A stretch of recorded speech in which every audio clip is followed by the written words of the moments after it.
Hi there, everyone. My name's Ethan Reed, and welcome to my book review today. So, the book I chose for this assignment was Leaders Eat Last: Why Some Teams Pull Together and Others Don't by Simon Sinek.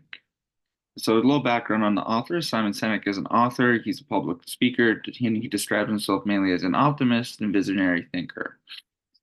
He has an interest in people and organizations as a whole. He's also become famous through his online presence on YouTube, which his talks have generated millions of views online through years. One of his recent videos, or one of his most famous videos, amassed 60 million, with another one amassing 80 million views online. His video online as to why eaters eat last has also gained over millions of views during this time, and his outlook on leadership and importance of people wanting to learn around the world.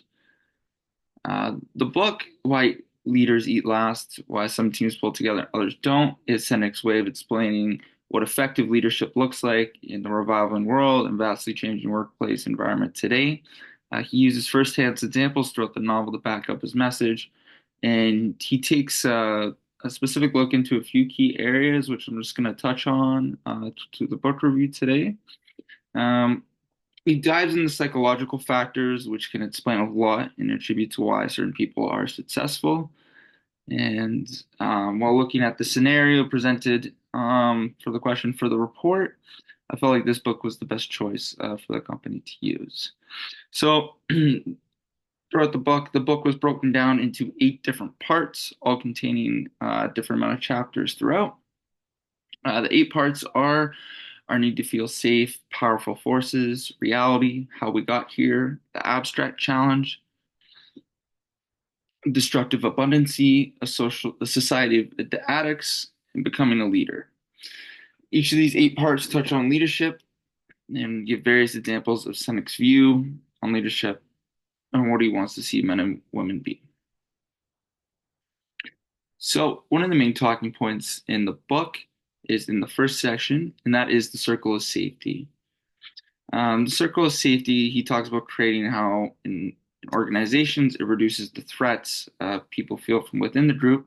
In many ways, creating a circle of safety is a great way to have unnecessary stress lifted off of employees, freeing them up into larger opportunities, more energy to get tasks completed.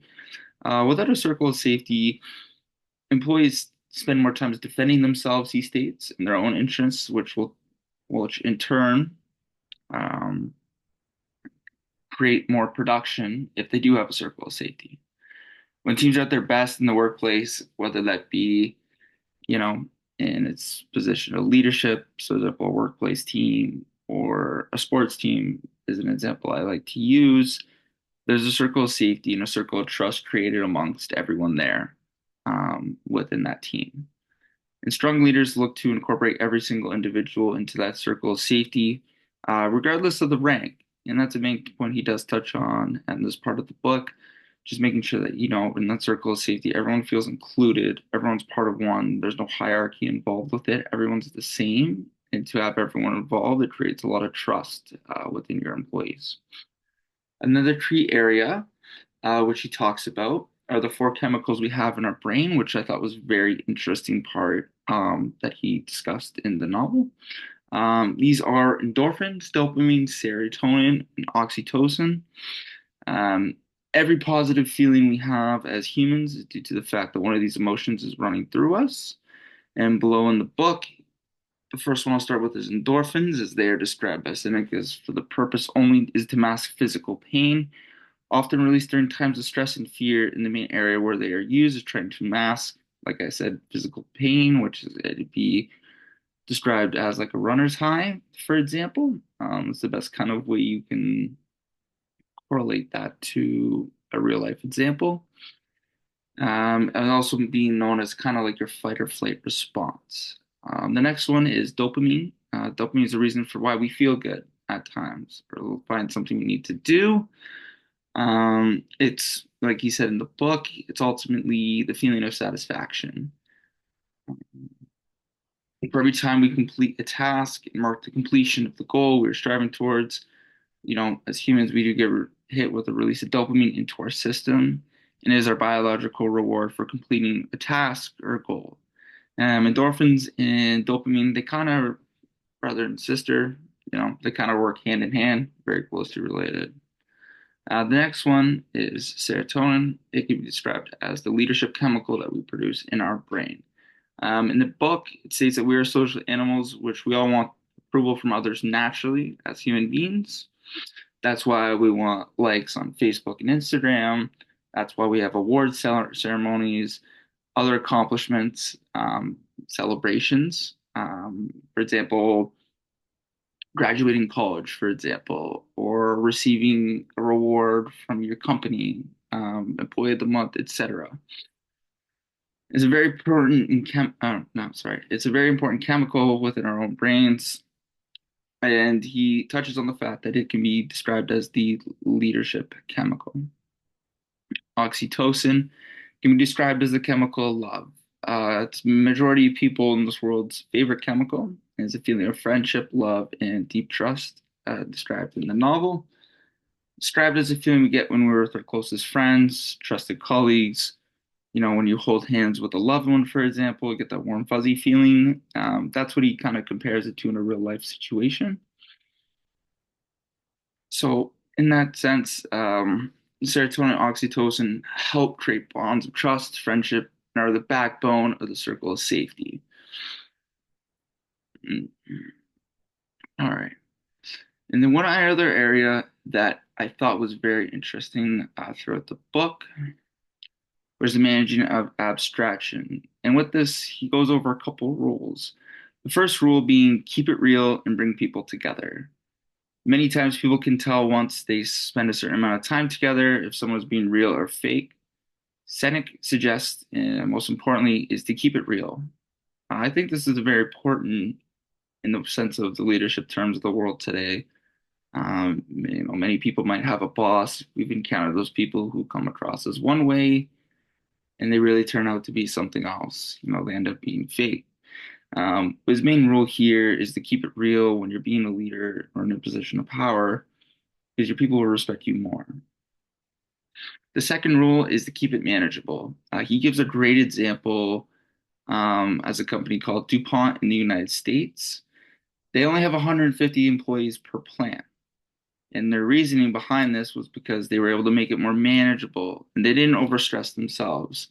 There's lots of examples out there in the world today of companies that, you know, they grow too quickly, they have too many employees, too many staff, and one person can't manage that all, multiple managers can't manage that all, right? So the rule there is essentially saying that you want to be able to keep it manageable with the amount of people you have on your staff. Now, nowadays, for example, the company does do $3.2 billion per year in sales and employs more than 10,000 employees around the world, all while managing, 150 people per plant, which is very impressive. The third rule, being meet the people you help. Now, the example he gives in this instance is from Professor Adam Grant, who was in charge of fundraising for the Wharton School of Business. He took the time to change the market he was targeting for donations and went after those who would receive scholarships from the school to see if the fundraising efforts would increase. And it's a very important lesson in here. Since the school had given those people scholarships in the past and helped them out when they didn't have much, and they offered them a lending hand, years later, when he went back and did this fundraising effort, he saw the donations revenues rise by 400% in doing so. And it's a very important lesson to learn in this situation about being a leader, and that, the people you help one day, you know, when you rely on them eventually down the road, you'll see them respect you and remember from when you helped them out when they didn't have that outlet or much of a hand. The fourth rule is to give time, not money. And this relates to the fact that we as humans, for the most part, naturally, we do put premiums on those who give us time and value compared to those who give us money, which means, at the end of the day, if someone's willing to offer their time and value for someone who doesn't have, you know, needs direction for whatever reason, it goes a long way. And if you're being a leader in some sort of leadership position, it's very important. The fifth rule is to be patient, and this rule is 7 days in 7 years. This was the fifth and final rule throughout reading the novel that I thought was very important to understand and read.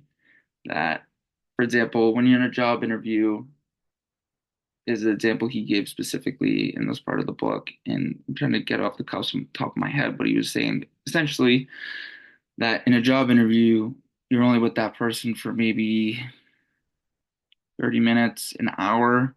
Maybe if you have a couple interviews, you're about 4 hours of getting to know that person. And maybe the first impression might be great, right? Maybe that time that person's going to blow you away in that first impression. And you kind of get a false reality, a sense of knowing what that person really is. And then you could turn around in a year or so, or in a couple months, you'd be like, wow, what was I thinking when I hired this person? This decision was awful. That's what he means in the sense of 7 days.